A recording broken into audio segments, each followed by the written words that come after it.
Muy buenos días, queridos hermanos y hermanas en el Señor. Estamos en el día viernes 5 de junio de este tiempo ordinario, en la semana novena, un viernes después de la fiesta de Jesucristo, sumo y eterno sacerdote. Hoy quisiera compartir una reflexión continuando la fiesta de Jesucristo, sumo y eterno sacerdote, para completar pues esta fiesta, para comprender cuál es la identidad y la misión del sacerdote en el mundo actual en que vivimos. ¿Por qué esta reflexión? Para que toda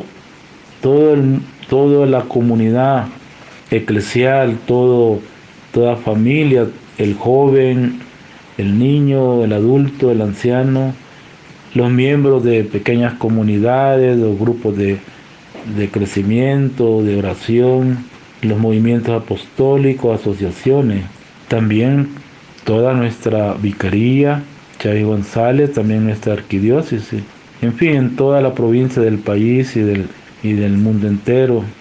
Quiero retomar algunas ideas, pues, lo que en sí es esa identidad y esa misión del sacerdote en el mundo actual.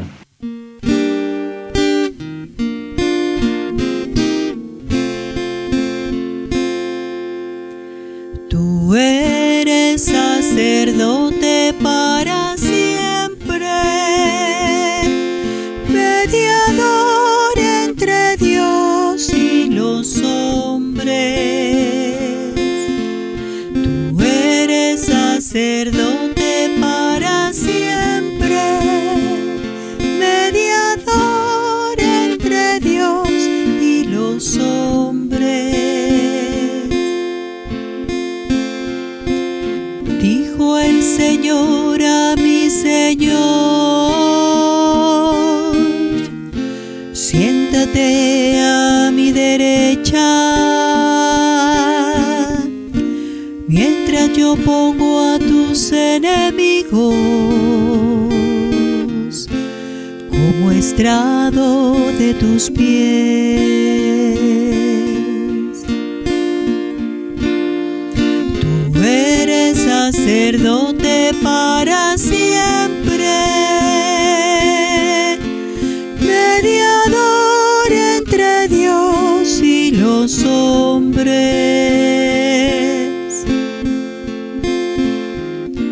El Señor extenderá el poder de tu cetro, domina desde Sión en medio de tus enemigos. Tú eres sacerdote para siempre, mediador entre Dios y los hombres.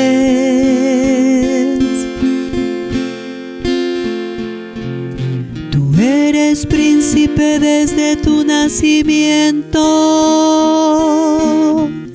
con esplendor de santidad. Yo mismo te engendré como rocío, desde el seno de la aurora.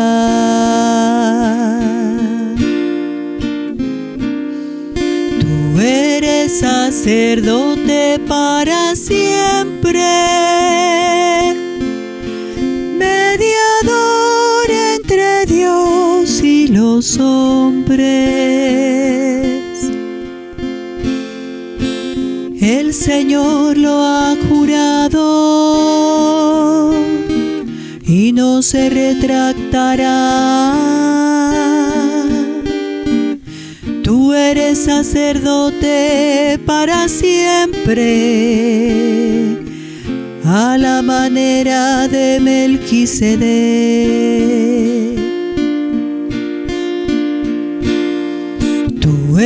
es sacerdote para siempre,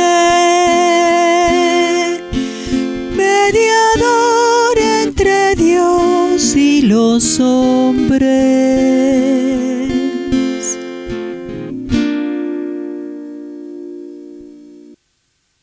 El concilio pues habla siempre en los documentos del magisterio de la iglesia sobre el presbítero, o sea, el sacerdote.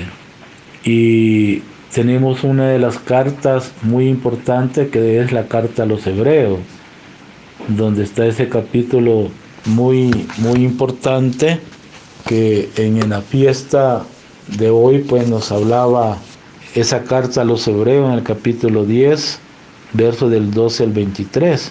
Solo quiero retomar algunas palabras de esa carta que se la designan a San Pablo. Y dice San Pablo: Cristo ofreció un solo sacrificio por los pecadores y se sentó para siempre a la derecha de Dios. No le queda sino aguardar a que sus enemigos sean puestos bajo sus pies. Así, con una sola ofrenda hizo perfecto para siempre a los que han santificado. Lo mismo atestigua, dice Pablo, el Espíritu Santo, que dice en un pasaje de la Escritura: la alianza que yo estableceré con ellos cuando lleguen esos días. Palabra del Señor es esta: voy a poner mi ley en lo más profundo de su mente y voy a grabarla en sus corazones. Prosigue después: yo les perdonaré sus culpas y olvidaré para siempre sus pecados. Ahora bien, cuando los pecados han sido perdonados, ya no hacen falta más ofrendas por ello. Hermanos, dice Pablo, en virtud de la sangre de Jesucristo tenemos la seguridad de poder entrar en el santuario, porque Él nos abrió un camino nuevo, viviente a través del velo, que es su propio cuerpo. Asimismo, en Cristo tenemos un sacerdote incomparable al frente de la casa de Dios. Y sigue diciéndonos la carta a los hebreos: acerquémonos pues con la sinceridad de corazón, con una fe total, limpia la conciencia de toda mancha y purificado el cuerpo por el agua saludable. Mantengámonos inconmovibles en la profesión de nuestra esperanza, porque Él que nos hizo las promesas es fiel a su palabra. Por eso, ante esta lectura de los hebreos hay una respuesta del Salmo 39, cuando hemos expresado: aquí estoy, Señor, para hacer tu voluntad. Significa también como la lectura del Evangelio ahí pues pone ya la parte fundamental, el fundamento del sacerdote. Y ese sumo y eterno sacerdote, nos dice San Lucas en el capítulo 22, versos 14 al 20, cuando él dice: hagan esto en memoria mía. Dice que llegada la hora de cenar, se sentó Jesús con sus discípulos y les dijo: cuánto he deseado celebrar esta Pascua con ustedes antes de padecer, porque yo les aseguro que ya no la volveré a celebrar hasta que tenga cabal cumplimiento en el reino de Dios. Luego tomó en sus manos una copa de vino, pronunció la acción de gracia y dijo: tomen esto, repártenlo entre ustedes, porque les aseguro que ya no volveré a beber del fruto de la vid hasta que venga el reino de Dios. Tomando después un pan, pronunció la acción de gracia, lo partió y se lo dio diciendo: esto es mi cuerpo que se entrega por ustedes, hagan esto en memoria mía. Después de cenar hizo lo mismo con una copa de vino, diciendo: esta copa es la nueva alianza sellada con mi sangre que se derrama por ustedes. Esto es la parte, pues, el fundamento. Y por eso que Jesucristo, nuestro mediador, haga que sea aceptable, pues, Señor, nuestra ofrenda, que es su sacrificio redentor, y nos haga vivir cada día más unidos a Él, para que toda nuestra vida sea grata ante sus ojos. Por eso, cuando Él dice esas palabras tenemos un gran sacerdote al frente de la casa de Dios. La lectura de la carta pues nos orienta y nos invita a poner nuestra atención hacia Cristo Jesús y su sacrificio pascual en la cruz. Por eso el autor de la carta a los hebreos le interesa ver cómo Jesús ha cumplido y superado las promesas y figuras del Antiguo Testamento. Él es el sacerdote auténtico y el suyo es el sacrificio que nos reconcilia con Dios, porque una vez para siempre se ha ofrecido en la cruz por la salvación de la humanidad. Por eso el ejemplo nos llena de confianza y nos impulsa a ser también nosotros firmes en la esperanza, en nuestro seguimiento de discípulos y creyentes. Por eso, hermano, el tono sacerdotal y sacrificial de las dos primeras lecturas subraya pues también en el Salmo 39. Aquí estoy, Señor, para hacer tu voluntad. Ahora ya no se ofrece sacrificio de animales, sino que Jesús y nosotros, sus seguidores con él, se ha ofrecido a sí mismo, vivencialmente como ofrenda expiatoria por todo. Cuando llega ese momento y hace ver, esto es mi cuerpo, esta copa es la nueva alianza, sellada con mi sangre. Por eso el Evangelio de San Lucas nos invita y dice, nos ayuda a pasar desde el sacerdocio de Cristo al sacerdocio común de los fieles, o sea, ustedes como laicos. En la última cena Jesús nos encargó que celebráramos el memorial de su muerte salvadora en la Eucaristía. Ahí está el centro de toda la vida del sacerdote pues ministerial. El Señor resucitado nos hace presente cada vez bajo la forma del pan y vino, su donación pascual de la cruz, su cuerpo entregado y su sangre derramada, para que entremos en comunión con Él. Ofrezcamos al Padre juntamente con Él nuestras propias vidas. Por eso la comunidad es la que celebra este memorial, pero lo hace presidida por un sacerdote, presbítero o un obispo, que actúa en nombre de Cristo y lo representa visiblemente en y para la comunidad. Por eso tomo esas palabras pues de las lecturas que correspondía en este día, pero podríamos preguntarnos a referirnos a la identidad. ¿Qué es identidad? Ser idéntico es la interrogancia. Brevemente podríamos decir, tener identidad es ser lo que se debe ser. No tiene identidad si es distinto, diferente, si actúa contrariamente a lo que se ha comprometido a hacer. Saber quién soy yo es una necesidad vital para poder orientar mi vida. Cuando una persona no hace lo que su conciencia le dicta, se siente mal por dentro o lleva una doble vida. Hermanos, no nacemos hechos, no nacemos sacerdotes, no vamos haciendo. El valor moral perfecciona a la persona humana. El valor moral se coloca en el núcleo de la identidad personal. O sea, persona con valor moral es todo lo contrario al sujeto mezquino, egocéntrico, interesado exclusivamente en lo que él considere su bien. La persona con moral manifiesta y contagia la felicidad que surge. ¿Cómo surge eso? De la identidad personal. La persona con identidad, su conducta es congruente en lo que piensa y lo que dice. Por eso ahora podríamos decir la identidad sacerdotal. Me interrogo, ¿me conozco suficientemente como sacerdote? ¿Qué sacerdote quiero y debo ser?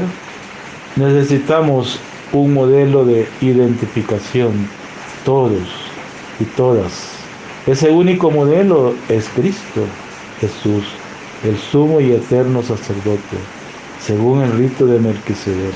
Cuando conozcamos la verdad que es Cristo, la verdad nos hará libre. Juan 8:32. Sin Cristo y sin lo que Él nos pide seremos esclavos, aunque nos creamos libres. Por eso el gran apóstol Pablo nos comenta, nos dice, no hay sino muerte en lo que ansía la carne. Los proyectos de carne están contra Dios. Por eso los que viven según la carne no pueden agradar a Dios. Carta a los Romanos, capítulo 8, de los versos del 6 al 7. No dejaremos de ser el hombre viejo de que nos habla Pablo en su carta. Si no somos idénticos, hermanos, aunque seamos muy joven, adulto, no seremos más que viejos, porque el hombre viejo es el que se deja guiar por sus instintos, por el egoísmo, la soberbia, las vanidades, el orgullo, la arrogancia, el sexo, la droga, el alcoholismo, la indiferencia, el ser perezoso, haragán. Todo esto sale del corazón, como Jesús nos lo dijo. Del corazón procede los malos deseos, asesinato, adulterio, fornicaciones, mentiras o chisme. Podemos ver pues ahí en esa lectura. Y San Juan en su primera carta nos dice, no amen el mundo ni lo que hay en él. Si alguno ama al mundo, en ese no está el amor del Padre, Dios. Pues toda la corriente del mundo es el hombre carnal. Capítulo 2, 15, 16. Por eso podríamos también tener muy en cuenta algunos otros elementos cuando nos hace ver la figura del buen pastor. En San Juan capítulo 10, cuando Jesús dice, yo soy el buen pastor, y él recuerda cómo el original griego dice, yo soy el kalos, pastor, es decir, yo soy el bello, el hermoso pastor, aunque todas las Biblias, en todos los idiomas, los traducen, yo soy el buen pastor. Esa es la belleza que cada vez más debemos descubrir en nuestra vida para ser y tener identidad sacerdotal. Y eso nos hace ir a Jesús, al sumo y eterno sacerdote, según el rito de Melquisedec, como el único modelo de nuestra vida sacerdotal, Cristo. Esto supone varias cosas. Número 1, la fuerza de voluntad. Número 2, la oración. Número 3, el sacrificio. Y el número 4, vivir como sacerdote. Para Pablo, o sea, en la carta a los Romanos, en el capítulo 8, versículo 9, nos dice, a Pablo le preocupa y dice, el que no tiene el Espíritu de Cristo no es de él, no es de Cristo, no pertenece a Cristo. Y me hace una pregunta, ¿tendré yo el Espíritu de Cristo? Cristo es nuestro único Maestro. Antes recordábamos esto, nos lleva a la conclusión de que nuestra identidad sacerdotal debe llevarnos a intentar identificarnos con Cristo, nuestro Salvador, a vivir de su misma espiritualidad. Ser espirituales no es sino tener el Espíritu de Cristo como el sumo y eterno sacerdote.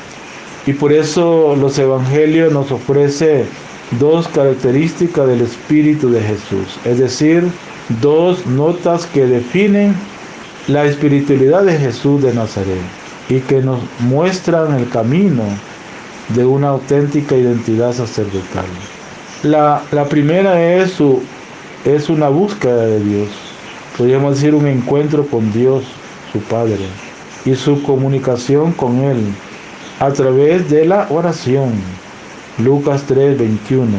En el momento de su bautismo, se retiraba frecuentemente a los lugares apartados y oraba. Mateo 14, 23. Fue a un monte a orar y pasó la noche en oración.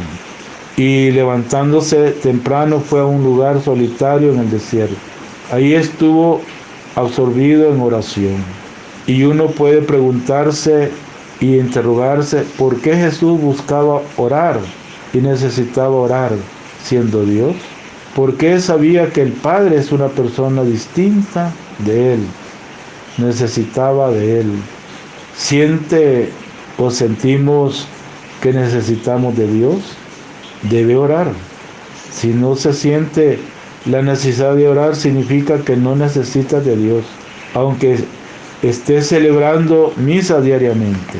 Eso no será oración, sino obligación, y será solo un funcionario. Es muy peligroso para nosotros. Sin oración diaria, perseverante, basada específicamente en la palabra de Dios, no vamos a tener la identidad sacerdotal necesaria. Por eso podemos pretender predicar y evangelizar, pero recuerden que nadie tiene derecho de hablar de lo que no vive. Por eso, en esa primera característica de Jesús, podemos poner como modelo a San Óscar Arnulfo Romero. Lo que yo siempre admiré más en él fue su vida de oración. Yo como seminarista, como Padre Joaquín, para Monseñor Romero, el gran santo, la oración fue todo para él. Así como el árbol cargado de fruto a pesar de las tormentas y huracanes, permanece firme, es porque sus raíces están fuertemente hundidas en la tierra. Así es el sacerdote, así como San Óscar Romero, que tenía sus raíces muy profundas, sentada en Dios a través de la oración y de la palabra de Dios. Tenemos que ser asiduos a la palabra de Dios. Por eso también debemos tener en cuenta esas palabras que nos hace ver en uno de los libros de Monseñor Romero, en sus apuntes espirituales. Saco esto porque es importante. Cuando encontramos la frase como está diciendo San Óscar Romero cuando era estudiante en Roma, tenía 23 años, expresó estas palabras: este año haré la gran entrega a Dios. Dios mío, ayúdame, prepárame, tú eres todo, yo soy nada. Y sin embargo, tu amor quiere que yo sea mucho.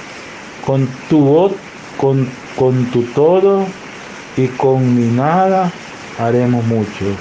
He tomado estado sagrado, corazón de Jesús, te lo he dado todo. Hoy solo te pido una cosa, la fidelidad. Estas son palabras del gran santo San Óscar Romero. Y por eso una alegría inmensa podría iluminar los repliegues íntimos del alma que tenemos pues que tener los sacerdotes. El Espíritu Santo, la Eucaristía, el Evangelio, debemos pues tener muy en cuenta, y debemos de pedir durante la postración y durante todo el día la fidelidad a las inspiraciones de ese divino huésped que es el Espíritu Santo. Amor, siempre entusiasta por ese amor, la fecundidad de la palabra del Señor. Pero también la segunda experiencia del sacerdote es el acompañar a los pobres. Los evangelios están llenos de la segunda característica de Jesús, su amor a los pecadores. Vemos algunas figuras de la Sagrada Escritura como la samaritana, Zaqueo, la mujer adúltera, Judas y Pedro. Él nos dejó dicho: hay más alegría en el cielo por un pecador que se convierte que por 99 justos que no tienen necesidad de penitencia. Cuenta de un sacerdote que confesaba y que un momento dijo al penitente: yo no lo puedo perdonar de ese pecado. que el Cristo se desprendió de la cruz y le dijo: ¿acaso tú moriste por él en la cruz? Eso nos dijo: ámense los unos a los otros como yo les he amado. No hay amor más grande el que da la vida por sus amigos. Si el grano de trigo no muere, no dará fruto, pero su amor a los pobres aparece muy claramente. Es más fácil que un camello pase por el ojo de una aguja que un rico se salve. Hablando de favores a los pobres, la parábola del rico y el pobre Lázaro.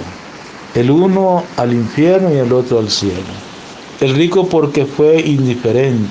La parábola del samaritano, el sermón de la montaña.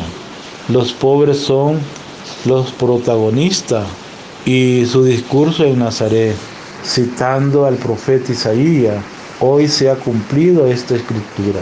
Y su gran amor por todos cuando se queda con nosotros en el pan y el vino, en el sacramento de la Eucaristía. Ritualización de la última cena. Finalmente, en el capítulo 25 de Mateo, cuando nos dice: vengan benditos de mi Padre, porque tuve hambre y me dieron de comer. El gran santo San Agustín, obispo, comenta y dice: el Señor no te va a preguntar cuántas veces fuiste a misa o comulgaste. Te va a preguntar cómo fuiste con los pobres. De ese modo, nuestra actitud para con los pobres va a condicionar nuestra entrada en el cielo. Por eso San Mateo en el capítulo 11 nos recuerda de la embajada de Juan el Bautista. Manda a Cristo a preguntarle: ¿eres tú el que ha de venir? ¿Tenemos que esperar a otro? Jesús de Nazaret no contesta ni sí ni no, pero sí contesta diciendo: vayan, cuéntenle a Juan lo que han visto y oído. Los ciegos ven, los cojos andan, los leprosos quedan sanos, los sordos oyen, los muertos resucitan y el evangelio llega a los pobres. Bien claramente nos dice con esto en que se descubre que el Mesías, el Cristo, está presente entre nosotros. Y es cuando los pobres son atendidos también, así como San Óscar Romero imitó a Jesús en esa segunda característica del Señor, de amor por todos y especialmente por los más pobres. También podríamos tener muy en cuenta el documento de Aparecida, y Aparecida es como un reto fundamental.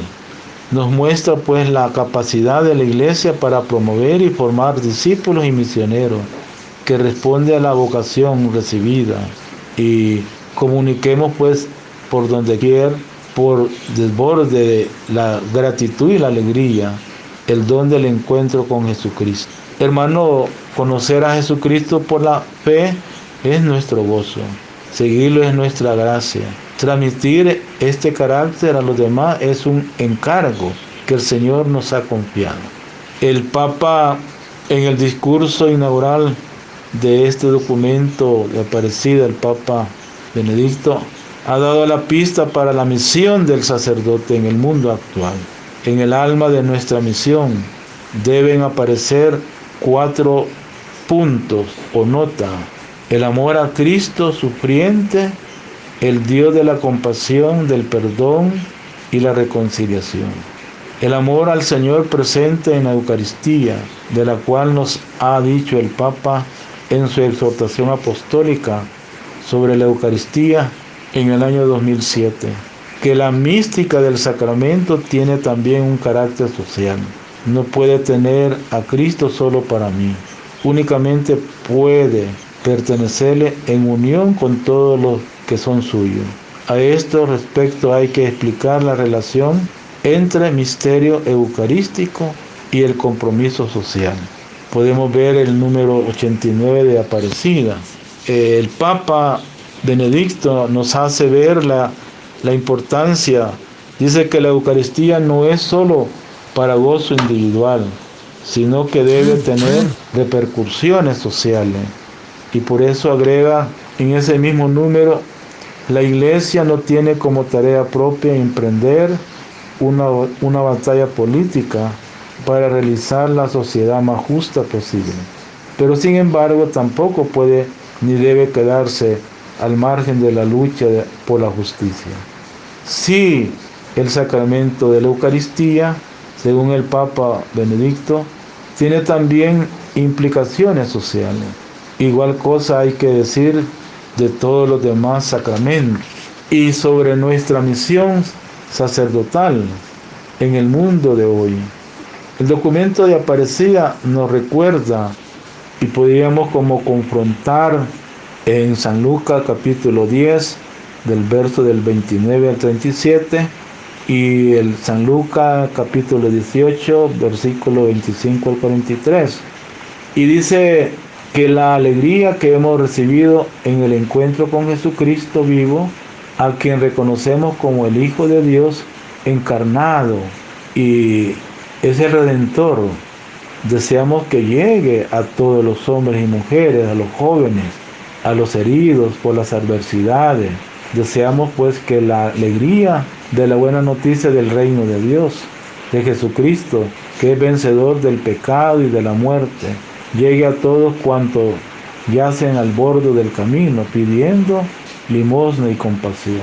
Por eso, hermanos, insistimos y insiste más al decirnos: en el rostro de Jesucristo, muerto y resucitado, maltratado por nuestros pecados, glorificado por el Padre en ese rostro doliente y glorioso, podemos ver cómo la mirada de la fe del rostro humillado de tantos hombres y mujeres, niños, jóvenes y familias de nuestros pueblos, y al mismo tiempo su vocación a la libertad de los hijos de Dios, a la plena realización de su dignidad personal, a la fraternidad entre todos.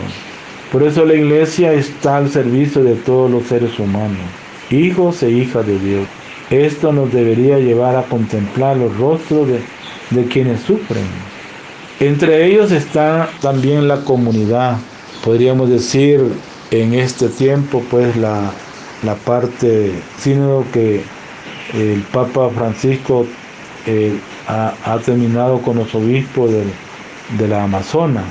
En muchas ocasiones son tratados con dignidad e igualdad de condiciones muchas mujeres que son excluidas en razón de su vida, su raza, su situación socioeconómica. Jóvenes que reciben una educación de baja calidad y no tienen oportunidades de progresar en sus estudios, ni entran en el mercado del trabajo para desarrollarse y constituir una familia. Muchos pobres desempleados, emigrantes, desplazados, campesinos que sin tierra, sin vivienda digna, quienes buscan sobrevivir en la economía informal, tantos niños y niñas sometidos a la prostitución infantil, ligada muchas veces al turismo sexual, también los niños víctimas del aborto, millones de personas, familias que viven en la miseria, incluso pasan hambre y mueren. Su empeño a favor de los más pobres y su lucha por la dignidad de cada ser humano han ocasionado en muchos casos la persecución, aún la muerte de algunos de sus miembros a los que consideramos testigos de la fe. Queremos pues recordar el testimonio valiente de nuestros grandes santos y santas y mártires, de quienes aún sin haber sido canonizados han vivido con radicalidad el Evangelio y han ofrendado su vida por Cristo, por la Iglesia y por su pueblo. Hermanos, pues continúo pues esta reflexión diciendo pues que alabamos a Dios por los hombres y mujeres de todo el mundo, de los 5 continentes, movidos por su fe, han trabajado incansablemente en defensa de la dignidad de la persona humana, especialmente de los pobres y marginados. En su testimonio llevado hasta la entrega total, resplandece la dignidad del ser humano. Todo esto es siempre relacionado a la identidad del sacerdote y la misión de hoy.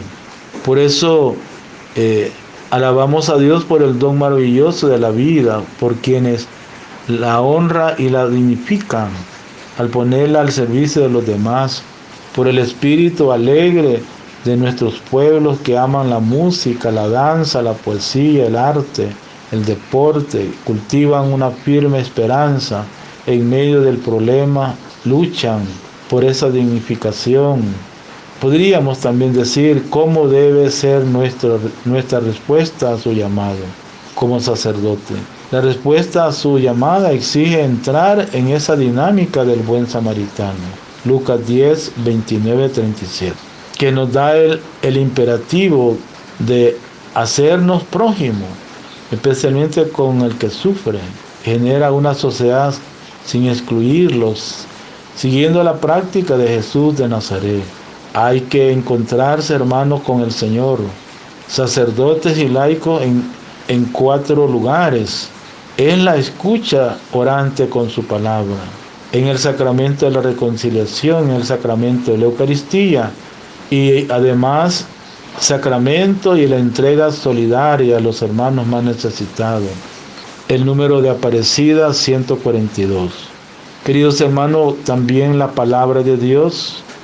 Sobre la palabra, el Papa nos dice en su discurso inaugural: es condición indispensable, dice el Papa Benedicto, el conocimiento profundo de la palabra de Dios. Hay que educar al pueblo en la lectura, meditación de la palabra de Dios cada día. Hemos de fundar nuestro compromiso misionero y de toda nuestra vida en la roca de la palabra de Dios.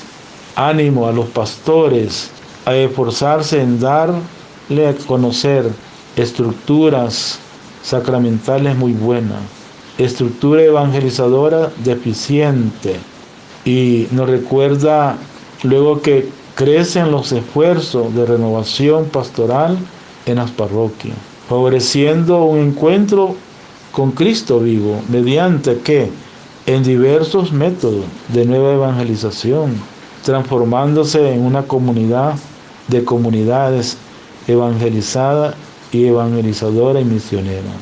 Algo importante y muy importante nos va a recordar el documento de Aparecida, cuando dice: al participar de esta misión evangelizadora, el discípulo camina hacia la santidad.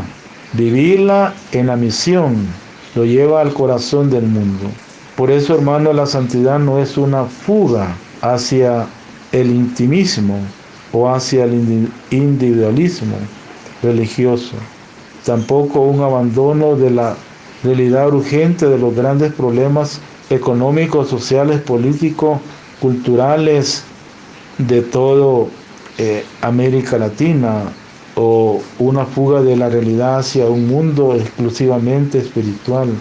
Estas son las palabras del Papa Benedicto en el discurso inaugural, ¿verdad?, que nos habla. Esto significa que una dimensión constitutiva del conocimiento cristiano es la pertenencia. Es una palabra muy importante para todos.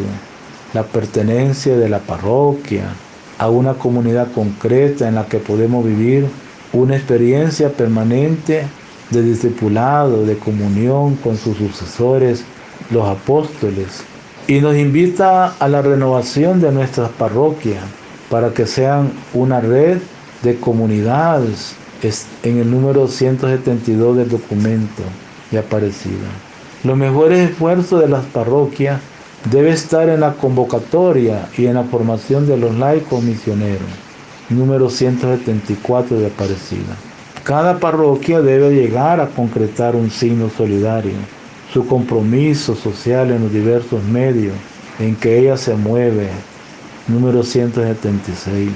En el número 178 nos habla de la gran necesidad de crear las comunidades eclesiales de base. Jesús está presente en medio de una comunidad, vive en la fe. Lo encontramos en los que dan testimonio de hechos por la justicia.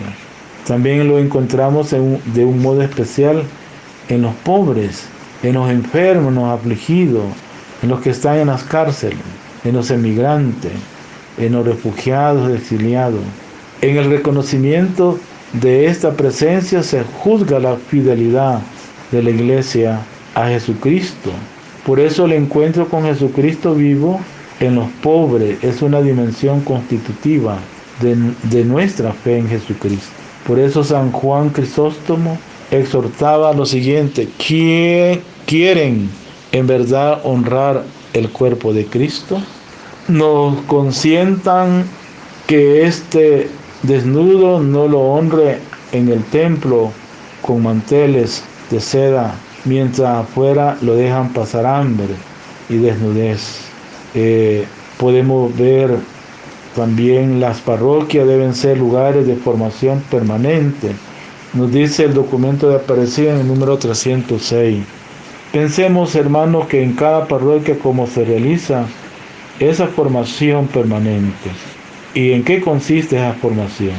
Nuestras parroquias deberían ser escuelas permanentes de formación misionera. Nos hace caer en la cuenta de que además de la conversión personal, es necesaria la conversión pastoral, número 366 de Aparecida. De una pastoral de mera conservación a una pastoral decididamente misionera, número 370 de Aparecida. Y aconsejo la sectorización parroquial, número 372. Hermanos, en el capítulo 8, en el documento de Aparecida, nos hace ver también sobre el reino de Dios. ¿Qué es el reino de Dios? Y la promoción de la dignidad humana, la opción preferencial por los pobres y excluidos. Por eso Jesucristo es el ostros humano de Dios y es el rostro divino del hombre.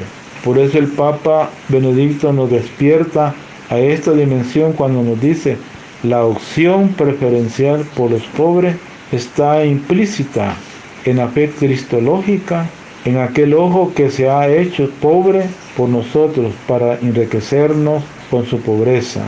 Que sea preferencial significa que debe atravesar todas nuestras estructuras, prioridades pastorales. Junto con esto nos dejó su presencia real en el sacramento de la Eucaristía. Nuestra misa no es la repetición de lo que Cristo hizo una vez para siempre. Él no necesita ofrecer sacrificio cada día, porque lo hizo una vez para siempre. Podemos ver Hebreos 7:26. Cristo ofreció por los pecados para siempre, jamás, un único y definitivo sacrificio. Hebreos 10:12. Y en la que hace caer en la cuenta de que además de la conversión personal es necesaria para una decidida conversión pastoral. Podemos ver en la primera carta de Pedro: Cristo murió por los pecados una vez para siempre. Nuestra misa es tan solo la reactualización, la presencia de lo mismo que Jesús hizo en la última cena y con su muerte y resurrección. Nuestra misa es como el sol. El sol de hoy es el mismo de ayer y el mismo de hace 1.000.000 de años, pero cada mañana aparece de nuevo dándonos vida, luz y calor. También nuestra misa es la misma del cenáculo hecha presente cada día.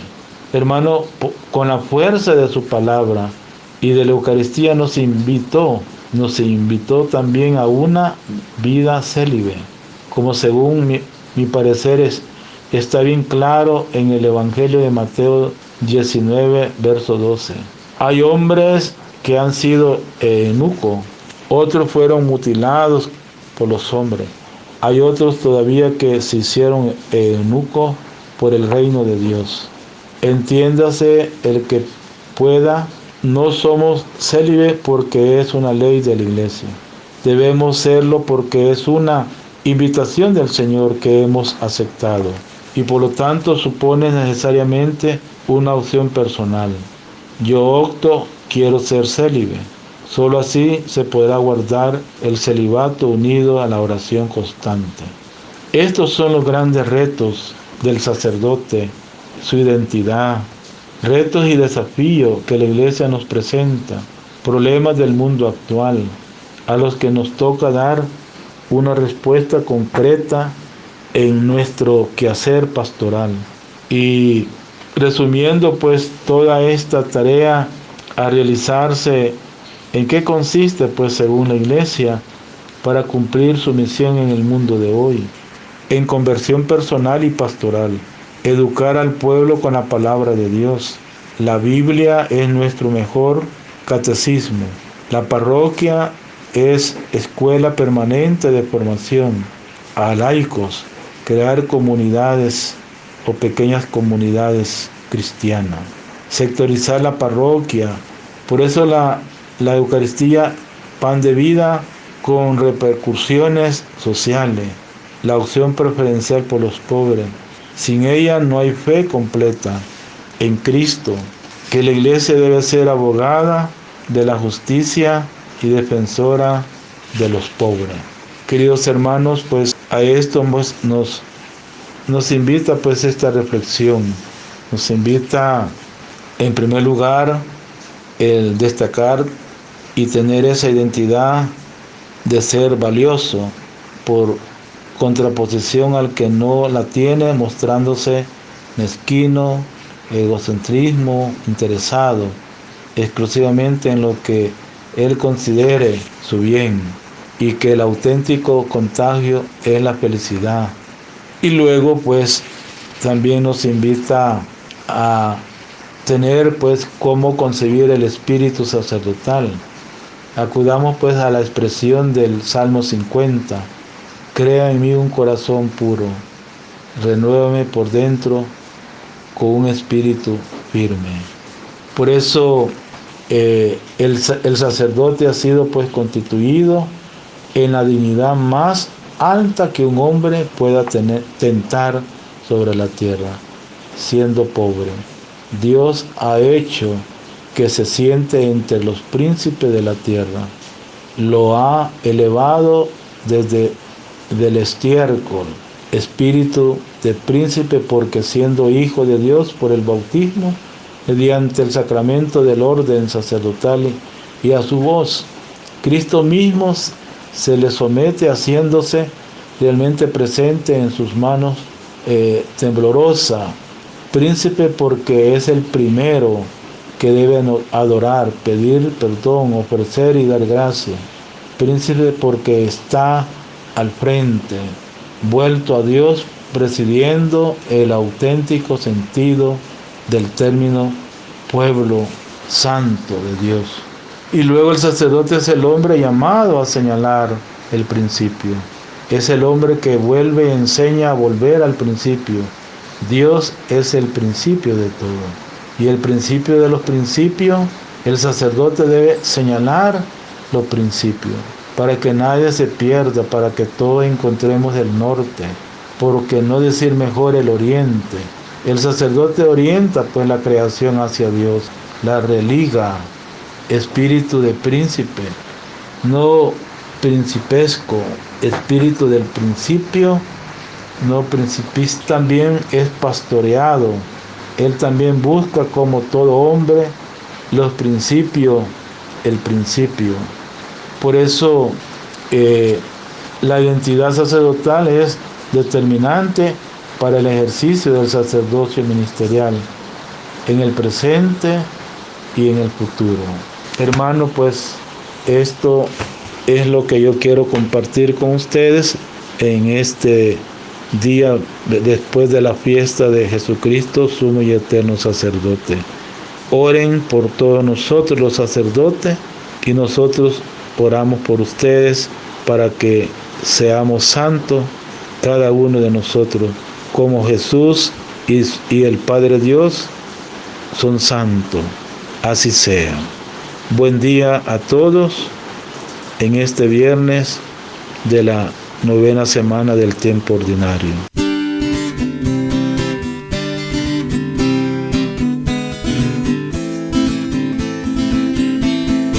Antes que te formaras dentro del vientre de tu madre,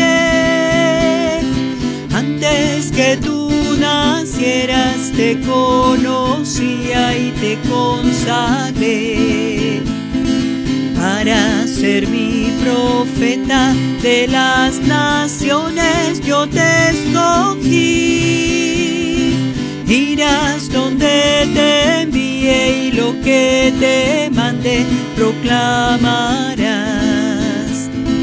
Tengo que gritar, tengo que arriesgar, ay de mí si no lo hago. ¿Cómo escapar de ti? ¿Cómo no hablar si tu voz me quema dentro? Tengo que andar, tengo que luchar, ay de mí si no lo hago. ¿Cómo escapar de ti? ¿Cómo no hablar si tu voz me quema dentro? No temas arriesgarte, porque contigo yo estaré. No temas anunciarme, porque en tu boca yo hablaré. Te encargo hoy mi pueblo para arrancar y derribar, para edificar, destruirás y plantarás. Tengo que gritar, tengo que arriesgar, ay de mí si no lo hago. ¿Cómo escapar de ti? ¿Cómo no hablar si tu voz me quema dentro? Tengo que andar, tengo que luchar, ay de mí si no lo hago. ¿Cómo escapar de ti? ¿Cómo no hablar si tu voz me quema dentro?